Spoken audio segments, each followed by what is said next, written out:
your host. I am excited. This is our second week of this Building Power broadcast featuring Grassroots Education Advocacy. And it has been my vision to center the leadership of Black elders, Black women who have come before me in this movement for racial and education justice. As you all know, the first show hosted Diana Freelon Foster from Mississippi. And today I am excited and grateful that who I affectionately call Mama Helen Moore has decided to join us for the second installment of Building Power in Education Advocacy. Let me take a moment and tell you a little bit more about this queen. Helen Moore has been a lifelong advocate and warrior for the children of Detroit, beginning with her days as a state of Michigan social worker and continuing with the Black Parents of Quality Education, and now with Keep the Vote, No Takeover Coalition.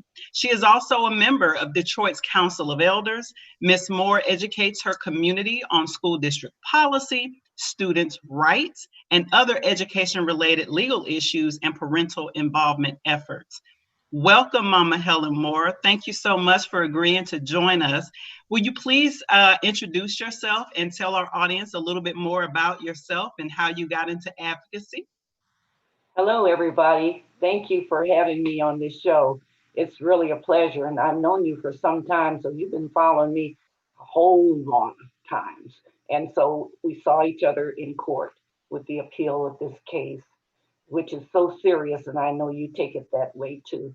I've been involved with our children, the city of Detroit, and all over the nation with the racial problems that our children have had, the education that is very meek, what they call education. I realized that when my four children became students at the Detroit public school system. And at that time, the school was Barton School, and it's right up the street. It closed for a while, and now they reopened it, and I'm back there tutoring students. At that time, the riots were going on in Detroit, and my husband and I thought we would move to this neighborhood where I still am, and that our children would get a better education because we looked at the schools, and Barton School was at the top at that time. And so I said, that's the place that we should move. So we did. But when we got over here, there were about, I would say, 10% Black children in the school. It was predominantly white. All of a sudden, the education started dropping, and the principal and the teachers were almost everybody was just about white, and they weren't giving our children the same education that the other children were getting. They had all kind of literacy classes. They just had everything, and they had all kinds of foreign classes like Spanish and everything like that. So we thought that was great. So enters Helen Moore with her first three children. The baby wasn't born. Nina Moore is my baby girl. I got three sons, and I'm ready for the world. Young mother, three Black children, taking them to this wonderful school and find out they had not done the things that they had promised to do because the school became predominantly Black. Organized the community, met at my house, started the Black Parents for Quality Education in 1971. Crazy parents, loving their children because they wanted the ones that moved in this neighborhood the same thing that everybody else had. White people started moving out, and Black people started moving in. Education started dropping. We organized and started fighting. There was hundreds of parents. I didn't know what I was doing. All I wanted was for my children to have quality education and to be treated the same as white children. And I think it comes from me being a radical. I'm sure I'm a radical because I went through the first race riot, and I was about 5 or 6 years old at Columbia School, and they locked us in the school. We were the only Black family. Never got over that. And they were outside, and the doors were chained by the principal to keep us safe. My father finally came about 6 o'clock in the evening with guns and everything, And these white folks were calling us all kind of N words, little children, my family. And it had a bearing on me. What year was this? That was Wow. 40s. See, back in the 40s. This Yeah. went on. So what I'm trying to say is the way the history of my life led me to the point I'm at now. And so when my children came up, I said they're going to get the best education possible. So they didn't. We organized. If you look, you'll see Black Parents for Quality Education, and where you might think that we were some crazy parents, I think we were, because whenever they put us down and told us our kids couldn't have it, and told us that we had to take a half a loaf of bread. And I remember one of the board meetings where I was standing up against the board and the president, and I was told to take a half of bread, a loaf of bread. We're giving you a half a loaf of bread. You're not giving me, and I don't want to cuss, I'm going to be nice. You're not giving me anything that you have. We don't want half of nothing, and we're not going to accept half of nothing. And that's when it started. All hell broke loose, and we were parents, and we organized the whole city. We got what we wanted. We kicked out principals. We were doing the things we needed for our schools to restore our education, and that's how Black Parents for Quality Education started, and then went into Keep the Vote, No Takeover. And that's where we are now, coalition. And again, they tried to take our schools, and again, we fought. And again, we keep fighting. They take our schools, they do things that we don't like, and we continue to fight. Some of the other Black school districts lost their schools, their districts in the state of Michigan. Detroit Public Schools still stand, and we were the targets. And it's because of the combined efforts of all of the people that knew that their children had a right to a better education continue to fight. And we're still fighting today. That's our story. Mama Helen, I'm honored, and you just brought us through some history. You shared with us earlier that you're 83 years young. That means that you have seen a number of different decades and have been fighting, right, for us a number of different decades. When people say that Black parents don't care about their children's education, I think about myself, I think about you, and I think about how we both have similar stories, right? You got started because your children were not getting the education that they deserved. I got started because the same was the case for my 3-year-old back in 2011. You talking about in the 70s, and here we are in 2011 fighting the same fights. Can you talk about and share with our audience, in terms of your experience and working in these white supremacist structures, what keeps you going, right? When you're fighting so much and you get knocked down, what keeps you going? And tell us a little bit about the parents that you're working with now. Okay, what keeps me going is my history. My grandfather was a slave. See, people don't know. Grandpa Rice. I'm from Tennessee. My dad came here when I was 3 years old, brought me and my sisters and brothers, there's 5 of us, to a better life, worked at Ford Motor Company. I know the history of my grandfather. I know what he and his mother went through when they crossed the mountains coming from North Carolina when they were finally free. And we didn't know they were free before that time. We were still slaves in Newport, Tennessee. But we found out that we had been set free. And so my grandfather and his mother walked across those mountains and ended up in Tennessee. He became an entrepreneur. He became a person that fought for the rights of our children. These stories are in books. If you look them up, you will see J.W. Rice, and you will see the school that my grandfather, and my grandmother built for Black children. It still exists. It's called Tanner High School.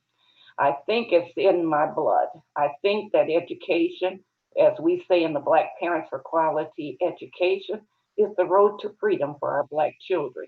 And we really cherish quality education. That's why my children have college degrees. That's why I have a law degree. That's why we do the things that we know will help our people get where they've got to go. And so it's been a hard journey, but it comes from a long history. I don't even like the word slave. And if you say that to me, you really got a fight on your hands because we're tired of being treated like slaves. We have broken the chains of slavery with this literacy case, and we are continuing to move forward so that the rest of our people across the United States can have the advantage we have in Detroit from winning this case. And by the way, our attorney, Mark Rosenbaum, has been called by just about every discriminated educational district in the United States, and he is going forth to free them too, just like he did Detroit. And this will be the landmark case that will be used to help them get the quality education they deserve also. Yes, and talk about this landmark case. This just recently happened. And as you mentioned, I want to share really quickly with our audience. I was in tears hearing you speak when I met you all down at the Cincinnati.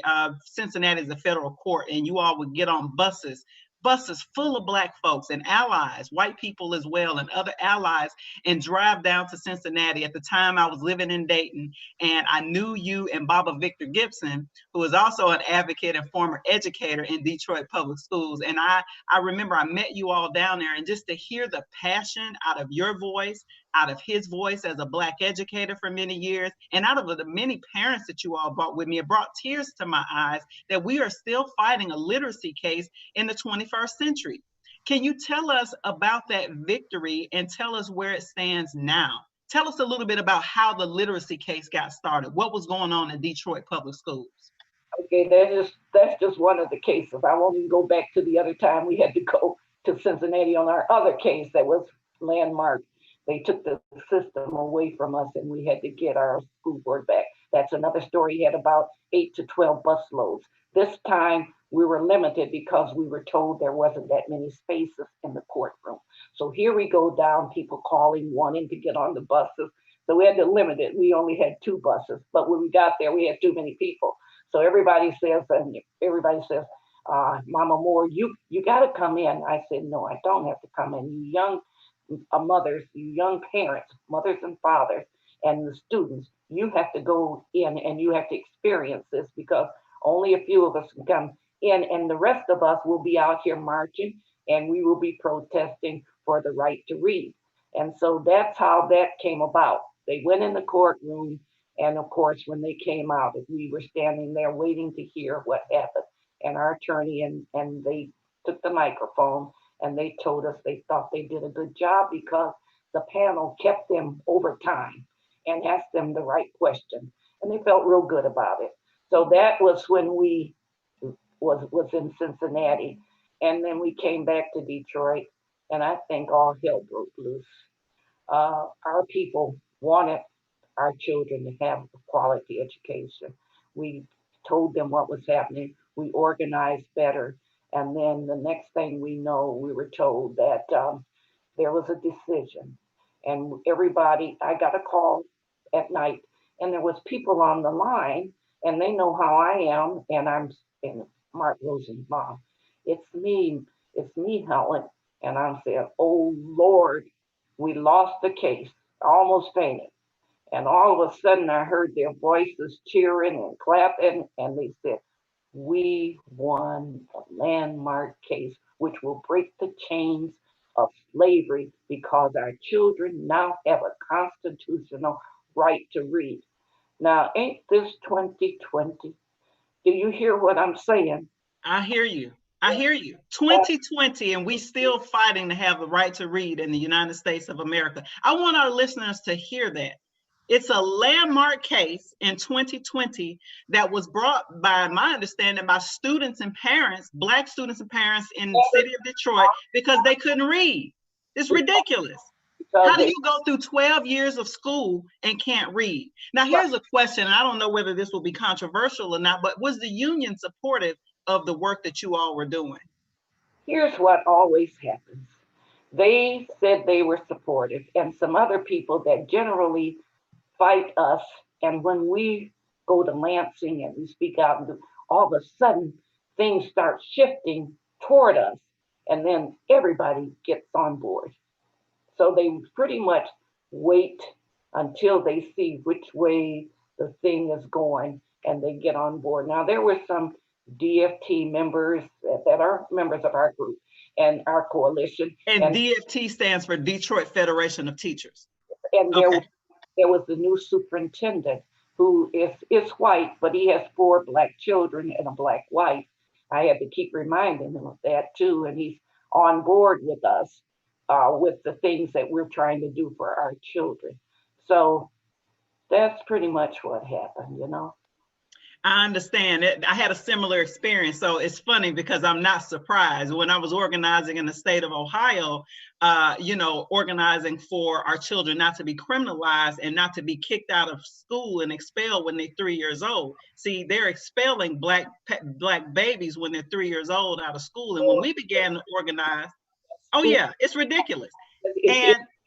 But nobody was talking about it. Like you said, when we would go to Columbus is the state capital of Ohio. We'd go to Columbus and then everybody said, oh yeah, that's so wrong. Yeah, we should talk about it. But then nobody was talking about it until the parents and the students themselves stood up. You got to make noise. Let me tell you, I've been thrown out of board meetings so many times. I remember. When I get off, just everybody go look at all the cases and how I'm grabbed and snatched at my age out of board meeting. It just stopped last year. And I know, just last year you was in the news for shutting down the school board meeting. I love it. It just stopped because, see, they don't know what I know. I got people on the inside that they're sitting talking to, making these agreements with, and they know that's wrong. And the telephone rings and said, Miss Moore, tonight at the board meeting, they're going to do this thing against our children. They'll never find out who these people are. And if you're listening to this, you'll never find out because my mouth is closed. And so I go to the board meeting, and of course, they get ready to do this recommendation or proposal. So I said, excuse me, you're not going to do that. And all of a sudden, everybody starts shaking, looking scared. Sit down, Miss Moore. I'm not sitting down. You are not going to do this against our children. No more doing things against our Black children. And that's when it's on. So they say, sit down. I go up to the stage and I holler back at the board. Now, don't you all think that I'm crazy. This strategy was done by some very important people, and I'm going to reveal their names because they are gone. They are ancestors, but they used to call me in to meetings. Back in 70, Coleman Alexander Young. Yes. Chronicle leader that had Mr. Quinn. People that were representatives and Congress people had meetings all the time. And when they saw me on television that first time breaking up a meeting, they called me in and said, you're just the right person we need. I said, why? I got 4 children and all I'm doing is trying to educate them and help these other kids. They said, no, you're going in the right direction, but we're going to help you get there. Every time they do the wrong thing, you're going to make noise. So I became what they call the crazy one. And every time they did the wrong thing, and I know they were doing the wrong thing, taking our children's money and all of that, I would speak out when they didn't want me to speak up. So that's how I got my reputation. But now it's kind of getting kind of quiet because since Dr. Beatty's been there, and that last time I spoke out last year and they called the police and the guards on me and were dragging me out, the community stood up at the next meeting. In fact, the new board. I remember that. The community didn't have it. The police put their hands on you. Whole place stood up. Black, white, children, everything. Take your hands off her. But they were dragging me up the steps. I'm so used to it. They sprayed my finger, y'all, and all that kind of stuff. But anyway, when we got ready to pull me out the door, I looked out the door and I saw some men out there, the back door, and I started pulling back because they had beat some of our women up by doing just the same thing. Check it out. I was involved in many times when Purity beat up our people, old, young, and ask Zenabu, and she'll tell you how 3 of them jumped on her and beat her behind the bush, and I tried to get to her, and they held me back. But that's what happened at that last meeting. Got all over the place. Joanne Watson, she's a member of Keep the Vote. I know Joanne Watson. Yeah, she's a part of Cobra. you know, I know everybody, and we all worked together. Said, okay, we're going to board meeting. You shut your mouth and don't you open it. We got you. So they dragged me up to the line. The line was all over. The balcony was full and everything. Joanne Watson started off. Don't you ever put your hands on our Queen Mother again. I couldn't believe it. I stood there and I listened to everybody, young, old, black, and white, tell their stories of the history of what we had done for the school system. And do you know, after that day, they have never put their hands on me again. In fact, I started the reading program through Black Parents for Quality Education, Keep the Vote, No Takeover Coalition. I'm right in the middle of the education and the reading program and our people for the school system. Now, when I go to the board meetings, it's so boring. They don't arrest me. I can talk and do the things I need to do. So that's sometimes what you have to do to wake up the sleeping giant. And every month we woke up the sleeping giants and they finally woke up. And now I don't have the problems I used to have before, being thrown out of meetings and my children worrying about me and other people saying, that woman is crazy. I'm not crazy. No, we're not crazy. I think if you're not fighting for your kids, you crazy. Anybody that don't stand up for their kids is crazy. No, I just want to encourage our audience, please drop questions in the comments. We'll ask Mama Helen Moore questions that you have. If you have any specific questions about the literacy case or just where things are, or just general questions about racial and education justice, just generally, please drop them in the comments. We will have a segment towards the end of the show where we will be answering some of your questions. I want to encourage everybody to share this video, hit the likes. We want to get people involved in this very important conversation where we are centering the leadership of Black elders in our community and to shatter stereotypes that Black people don't care about education, that Black mothers, Black fathers, Black families don't care about education. We have to shatter those stereotypes, and we're doing that here today. Mama Helen Moore, Keep the Vote, No Takeover Coalition. What's that about? What made y'all start that?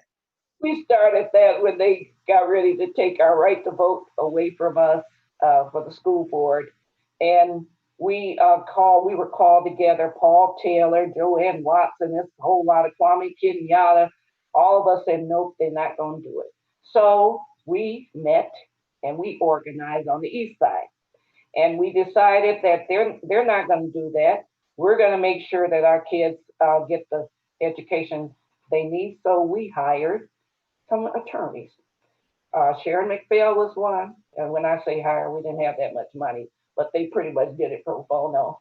And John Royal was one, and several other lawyers came. We went all the way to Cincinnati to appeal and get our right to vote. And we didn't lose, but the court finally gave us a decision. Says, well, if you want your children to have a board of education that you vote for. We already finished the case in Ohio, and they decided what they wanted. So we're gonna let you go back to Detroit, and you mobilize the people, and you decide. Let the people decide in the state of Michigan.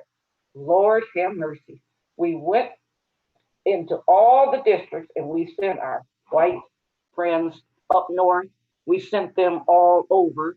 Russ Belmont and all of you, thank you for doing what you did. We sent them into their own communities, and we did the Black folks, and we divided it up. And the next thing you know, it was on the ballot. Now, our mayor was against us. Our mayor was against us. So Kwame was on the other side. But guess what happened? Everybody in the state of Michigan voted for us to have our own school board and the right to vote. 67%. Oh, were we happy. 4 months later, comes along the biggest racist England and all them in the world. Changed the whole school system. Changed, took away our win and appointed a board. And we had to fight again to get our right to vote back. And we just did that about 3 years ago. Do you all know how long we've been fighting? And we still are here and we're still fighting. Even though we won this case, they tried to take it away from us. the appeals court, the whole appeals court, not the three, decided they were going to take it away from me, and the court was already settled.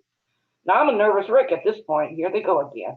And our attorneys kept saying, Helen, be cool. This is crazy. It's never been done. They call it some kind of en bloc or something, where they bring in a whole Sixth Circuit Court and they say, we are appealing this and a whole lot of stuff. Yeah, it's hard to understand, but you need to know. So we decided, okay, Mark, you are telling me to calm down, that you got this. He said, Helen, it's moot. It's been decided. Nobody will bring up a case that's been decided. And sure enough, 2 or 3 weeks after that, we got the answer back and they decided that they weren't going to do anything because it was already done. Both parties, including the governor, had decided and settled the case. Now that shows you how racism is. Two people decided they didn't want us to win. And they did this. Name the two people. Who are the two people? You know what? I'm looking on my stuff now. I was gonna put them names out there. I think one of them was Snyder from Detroit, Michigan, and I forgot who the other one was. But that's okay. I'll make sure it's in the record.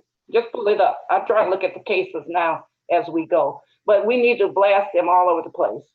They do not want us to be free. That's so ignorant.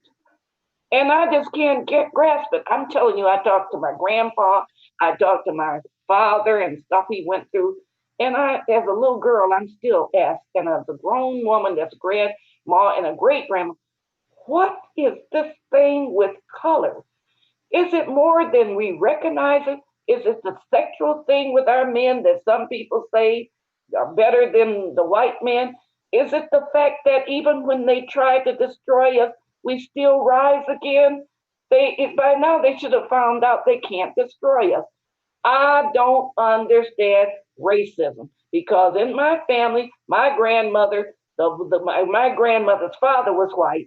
He was a slave master. And all through my family, we got all these mixtures and stuff. If you saw, you would say, my God, this is the whole United States, and it is. All the races are in party.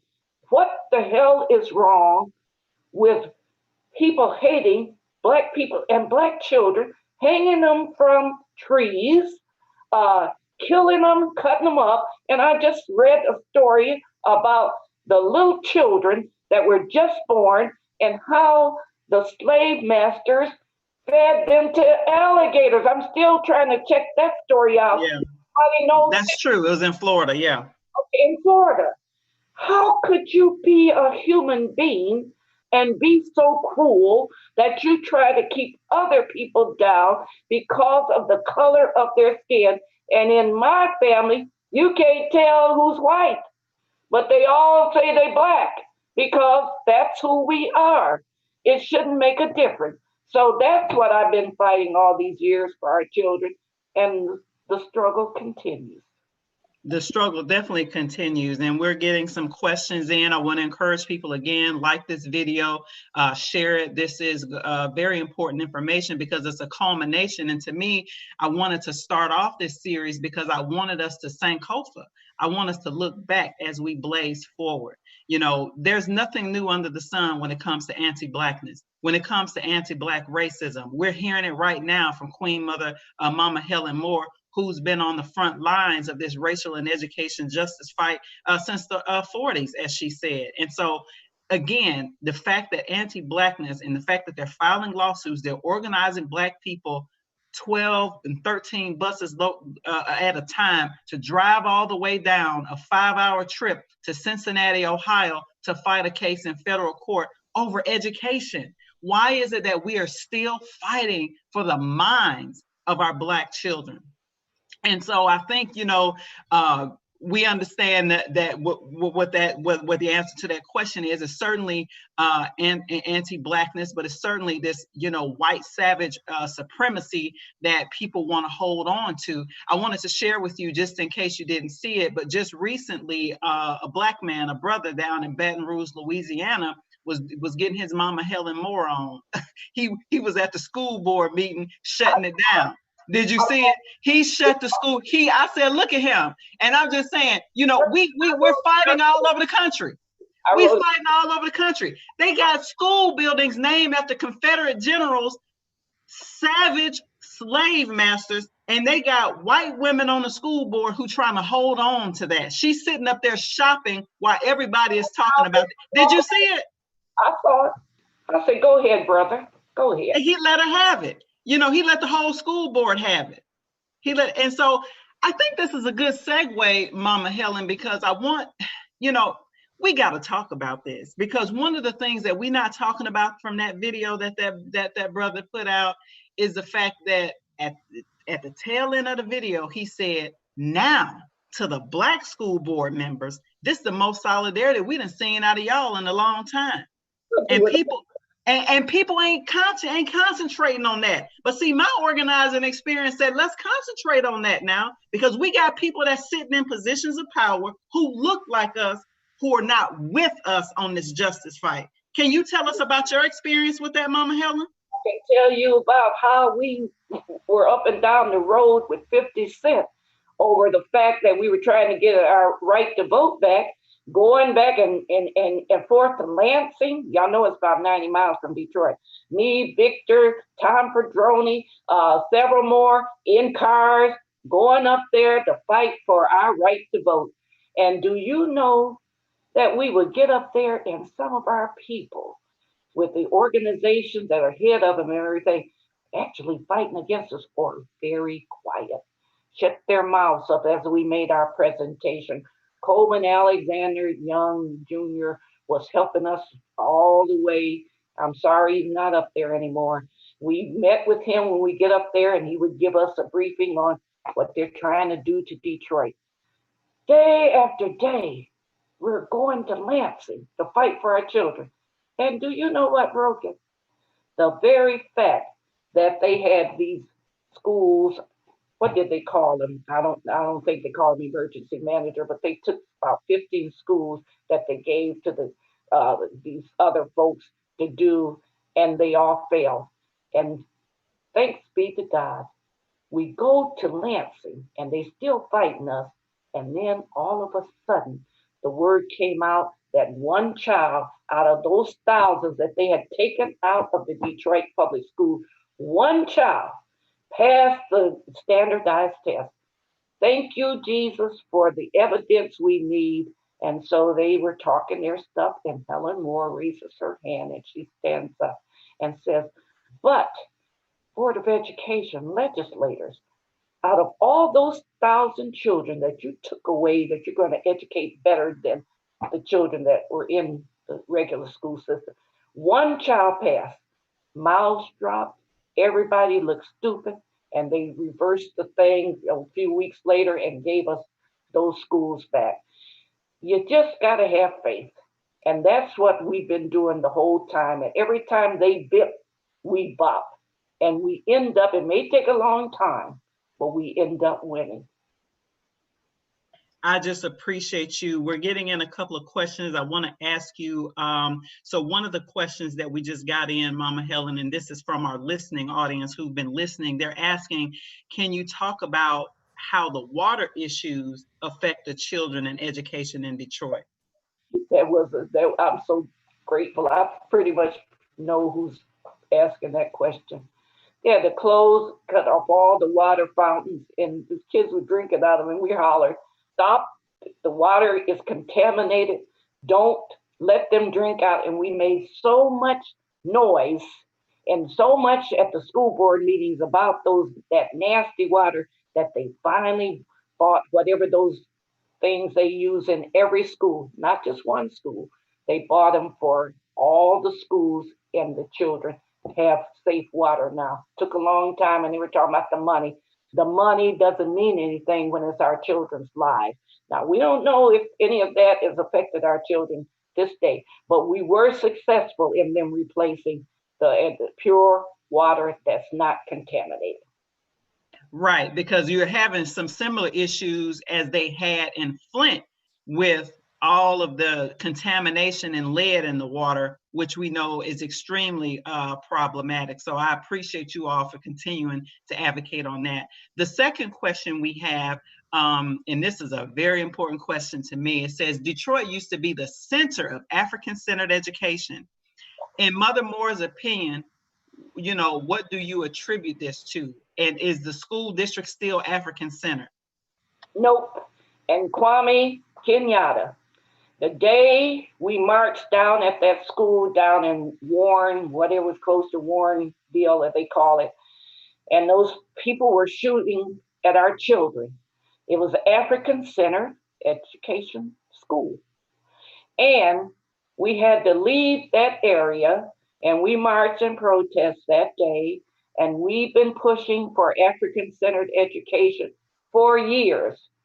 They have closed the majority of our schools. Is only, well, they got combined two. You got Paul Robeson, Malcolm X in the same building, and then you got the other school on the east side. And that's all we got. So they've been busy taking away the schools and the education that we know work for our children. We have not dropped that fight, but there have been so many fights that we deal with every day. When I get off this call, everybody that couldn't get me has got a problem and a struggle in the school. Some child is in trouble right now. We lost our movement for African-centered education. I still got all the books that Kwame and all the rest of them, and Mr. Gibson, Victor, and all of us, we still want to get it back because that's what our children need. They need to know about themselves. They need to know how to respect themselves. They need to know what education and the roots that they can use to get them to the point they have to go. We have not dropped it, and we've hung on to those schools, and some of our parents, like Aaliyah Moore is the chairperson, Paul Robeson, Malcolm X.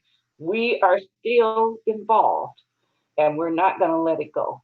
We believe in it. African-centered education for all people, because we everything. That's right. That's right. I'm a huge believer in African-centered education. Tons and tons of research, as you know, by our Black theorists and Black folk-centered and African-centered epistemology have been talking about for years. Asa Hilliard, Dr. Joyce King, who will eventually also be a guest on this show. So many people, Dr. Jawanza Kunjufu, his book, Countering the Conspiracy to Destroy Black Boys, politicized me when my child was being identified at 3 years old to be kicked out of preschool. These fights are ongoing. And so that leads to the next question that I see here in the chat. It wants to know from you, Queen Mother, if there was an education utopia for Black children post this whole pandemic that we're in, COVID-19, what would its elements be? And can the public school system really educate our children? That's a hard question because many of us tried to branch off, and some went to charter schools, and then I started reading about charter schools, and we wanted our own schools, and Miss Humphrey was the only one that really got a school going, and then it had to close for financial reasons. I started backing up and saying that we got a school district. Ain't what we want, but right now it's all we got, and we got to make it better than it is and do the things that we know is right for our children. The education has been written by our forefathers. We know what to do. We just don't have the total control over doing it. At this point in our evolution, I believe that we have to stay with what we got because time is flying, and those children that had to do this case, 7 children that didn't get the education, if we go branching off in a whole lot of other direction, one day we'll get there. But right now, we got to deal with what we got, and that is to take over the school system, to get involved, and to give them African-centered education, to give them the education that we know is best for them. We have written books and everything. All we got to do is pull them out. That's what I pulled out for the Let's Read program when June Brown wrote books. I just took it to Dr. Beatty. He looked at it and started reading and said, this is good. Yeah, it is good. One of our people did it. We have the resources. We have the means to do this. But if y'all just think about it, the money ain't there. They branched off into charter schools. Everybody said Helen Moore is against charter schools. No, I'm against the people who set up the charter schools to divide us up and to make sure that we didn't get the all the money that should go to regular public schools. They're saying they're public schools, but they're not. And so you have to look at these things and you have to think about, is it better for us, our children, majority of our children, or should we run to something else and that's not as good or as equal? And that's where I'm coming from right now. So I get it from a lot of charter people that are my friends. In fact, some family members go to charter school. But that's the way I feel. Stay together, stay united, take all the money and use it to make your school system better. Right, right. In terms of, and so yeah, because you've been on this front line of this fight. In terms of, this is just a question I'm wondering. In terms of the teaching force in Detroit, what does it look like demographically? The actual teachers. Well, we're looking into an investigation. I started the residency requirement years ago. The attorney was Elliott Hall. And we said our teachers were moving out of the city so rapidly. That's wrong. We need to have residency. We need to have teachers that live in our neighborhoods and all that. I have been trying to get the latest report. The last report I got was back in about the 90s, and 76% of our teachers, black and white, lived outside the city. I am sure it's worse than that because the information is being hidden from me. So I got to get some of my people on the inside to try to get. I try to do it the right way. But I think that the majority of our teachers, black and white, live outside the city they ran. We got to get some of these younger people, especially some of our young men that live in the city and going into education. We got to get them to stay in the city and to work in the city with our children that go to the city schools. The money is flying out rapidly, and we got to bring it back. Right. So in terms of like a, I don't know if you guys have piloted in the past. I know a lot of school districts have piloted what's called grow your own programs. I know that they're trying to do that in a number of different places because teacher retention is an issue in and of itself, but more of an issue is teachers of color, particularly Black teachers. As you mentioned, our men Black men, I believe, only make up less than 1% of the teaching force in this country. And that's a conversation I think that really needs to be had in the context we're talking about African-centered education. You know, there may be some people who believe or don't believe that someone who is not rooted in the culture of the community, did not get any teaching education on African-centered education, may face challenges teaching an African-centered curriculum if they don't understand the theories and epistemology and how to implement the curriculum. What would you say to that? I know when we first started with our African centered education, there was a few white teachers that actually went to Wayne and studied, African methods and about us. But it's not the same. You got to live it. You got to know it. That we appreciate that and everything, but our people need to come back home and look at what's going on in the schools and stop going everywhere else. Get in the school system where you live, help the children out, and I think that our combinations of what we've done in the past and all the research can be used again. We don't have to reinvent the wheel. We know what needs to be done for our children. And all we got to do is do it. Now with the virus, lots of folks say they don't want to come back to school. A lot of Black teachers are saying that, and some of the parents don't want their kids back in. But the day will come, let's hope, that this will be over with. We got to prepare and be ready for it so that we can institute our own way of educating our children. And that has been lacking. We almost did it, but once they saw it was working, they found a way to get rid of it. They burned down they burned down Paul Robeson, if y'all remember. Paul Robeson was combined with Malcolm X. That whole school was burned down. Wait, tell us about that. Who burned down the school? They burned down Paul Robeson School in Paul Detroit? Robeson School was fabulous. It was nice, and the principal was just great. Next thing we know, the school was set on fire, and we never got who did it. That's why it's combined with Malcolm X. So it's called Paul Robeson Malcolm X now. We had a Malcolm X, we had a Paul Robeson, we had several other schools. They burned that school down. Paul Robeson was burned down. And then we started going backwards, depleting the schools.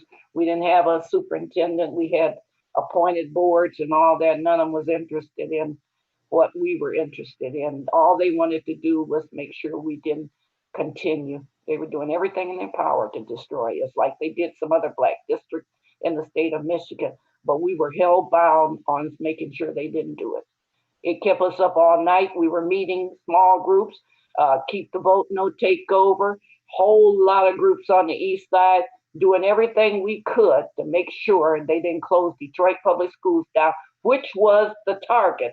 They closed all the other Inkster, all the other black districts around us, but we were making sure that Detroit public schools would not close, and we were holding on. Some people gave up, but we kept going, and we still have our Detroit public schools. Well, that's certainly a win in terms of fighting the good fight and having the support that you all have in the community, being rooted in the community. And this is what I talk about when I am on these national stages talking about education justice. I lift up the fact that there are Helen Moores in every city, as we saw from the brother who was down in Louisiana and just happened to have a video to go viral. But this happens in every city. It's simply a lie to say that Black people don't care about their kids and their education. We are fighting a very well-oiled machine, as you have so adequately described over decades after decades, how you just said somebody's even burning down schools after even you win the policy win, after you do all of these things, after you file lawsuits and things like that. So I guess, as we wrap up this conversation, I think I would be remiss not to ask you what kind of advice or what kind of wisdom would you like to sow into younger activists like myself and others in terms of when we get weary, as you mentioned, some of the people around you gave up? What kind of advice would you give this newer generation who are currently on the front lines of racial and education justice? Every day you look at your children, you see their black faces and all kind of hues, and you say, do I want them to stay where they are now, which is not getting the kind of education they deserve? Or do I want to make sure I fight for my children? Because you have to realize now, children really don't have no power. Now they're getting it now, but think about it. They don't recognize them in any way, so it's got to be the adults and the parents. I'm proud of our children now, but we need to stick to it, and we need to look at our children's faces and say, well, they need better than what they're getting. And if we don't stay in the fight, we're going to lose this fight. And we almost lost it. You know, there was over 300 schools in Detroit, public schools. You know, they kept taking them and closing. And we were able to keep the schools we had, and we're going back up. We got the 15 schools back from the ones they took from us. So this is what you do. If you love your children, you're going to do what you think is right for them. And never stop looking at your children. Because some of us are so busy, we don't recognize the fact that they got to go the same path that we went. And if you know your history and you've been involved in I said involved in your history, that's the word, folks.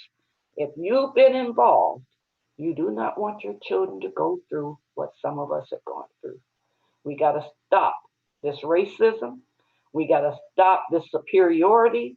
And we got to know who we are, because we are God's children, and our children are very special. And if it wasn't so, we wouldn't be here today, because they certainly tried to annihilate us. And so far, they haven't been able to do it. Strong people and a strong God. Amen. I shade of that. That's absolutely right. I just appreciate you, and I thank you for giving us that advice, because I've been through moments, and like I said, I haven't been even fighting nowhere. I ain't even been alive, let alone long as you have, but I haven't been fighting certainly as long as you have. And there has been moments where I've just thought to myself, wow, this beast is strong, right? This in some of the apathy that is organized as well in the community. And sometimes it does cross your mind, is this beast too big to fight? you know but when you said to look in the faces of your children, and to me, I have to say, for me, that's literally what keeps me going. That's my reason, is looking at my two children, my son and my daughter, and looking into their face and saying, they deserve to Yes. have their full humanity respected Say, everywhere in this country, say that. And especially in education. it's, And we have a duty to fight. that's the road to freedom. Think about it. I don't care what you do. You can think of it, all the other say, I got to get rich and all that.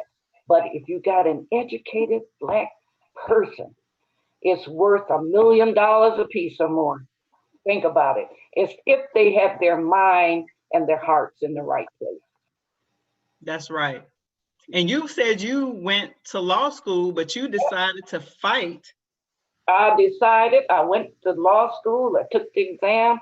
They had me in for what you call that, character and fitness, and they were giving me so much trouble. I said, look, I know what I learned in law school. I didn't go to get free. Went to law school to get my children free. So I quit all that, going back up there for the test and everything, and being told that they had me up for character and fitness because my children went to college and parked the wrong place and got parking tickets. I'm telling y'all the truth. I ain't got time to go through all that. So I just kept on going. Yes, I graduated from Detroit College of Law in 1988 and was one of the officers of my class, the only black officer. And so things like that aren't important to me. I could have made a lot of money, and I know that. But this is what I was born to do. And so that's why I do it. And the law knowledge helps me to do it. Thank you, That's right. school people. That's right. That's right. You use your education for the betterment of your collective community and not your personal ambition. And I think for me, that is some nuggets of wisdom that a lot of people could listen to and take heed to. I've always, talked to people who are close to me and say, hold me accountable, keep me accountable to the community collectively. I don't ever want this to be about me, an individual. This has to be about our children. This has to be about the collective liberation for our people. Because what's more is that what people need to realize is that once Black people are free, everybody will be free. Nobody until black people are free. That's right. Don't they know that? We got to tell them. With the wars going on and everything, with over somebody's skin color. I got all colors in my family, and Me too. still black. And most people do. We couldn't help it because the slave master raped our mamas and grandmamas and all that. So you can't help that. So you're gonna have children of all colors and everything. The thing to remember is that we're all God's children. We're all That's equal, right. and all of this other stuff doesn't matter. Before I get off, I need to say something to Journey for Justice because they're probably listening. They are our overseas organization. G2 Brown and all them out of Chicago, we all work together, and I belong to their national group, and I also belong to National Action Network. So we do a lot of stuff together, and we're connected.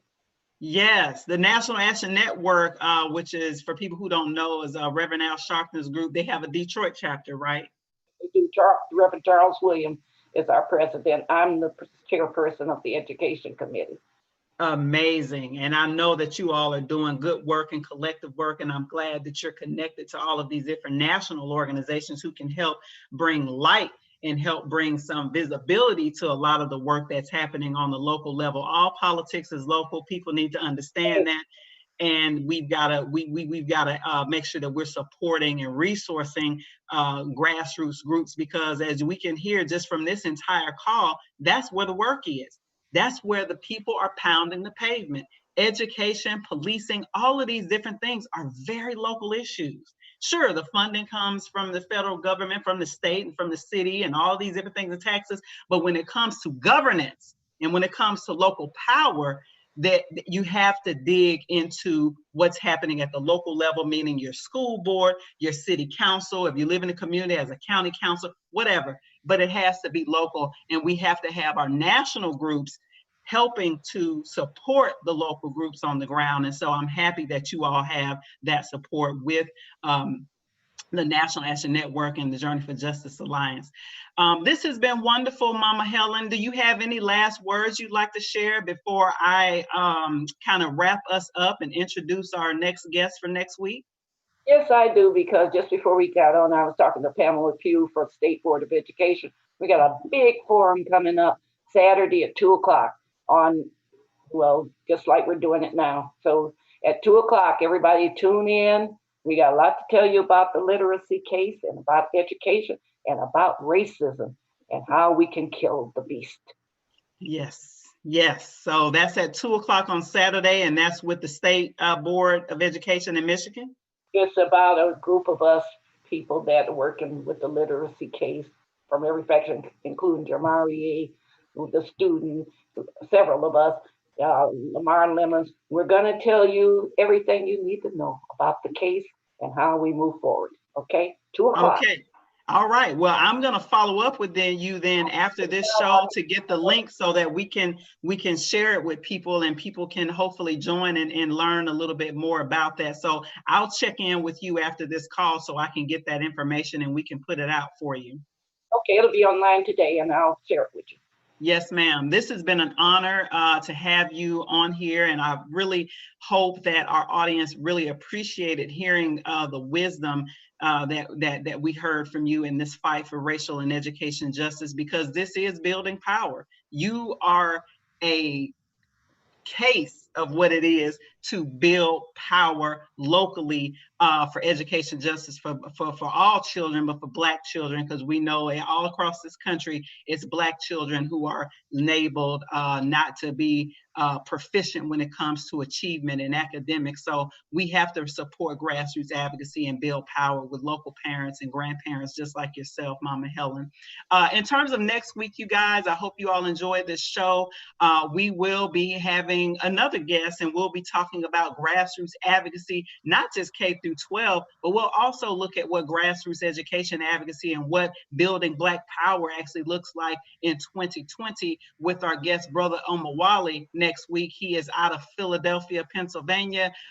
He is also a millennial organizer, a young activist, very powerful, very intelligent, smart young brother who is a protege of Dr. Molefi Keti Asante over at Temple University. As you all know, he is the father, if you will, of the theory Afrocentricity. And so we'll be having him as a guest next week. That's going to be a very lively discussion. Come with your pen and paper. Come ready to take some notes. It's going to be real deep. And so we're going to be talking about how we do some interventions into some of the things that's currently happening in the popular culture around Black power and around Black Lives Matter and our current movements. So thank you all so much for tuning in. We will see you next week, same place, same time. This has been Building Power, Grassroots Education Advocacy with me, your host, Zakiya Sankara-Jabar. Thank you. We'll see you next week. Thank you.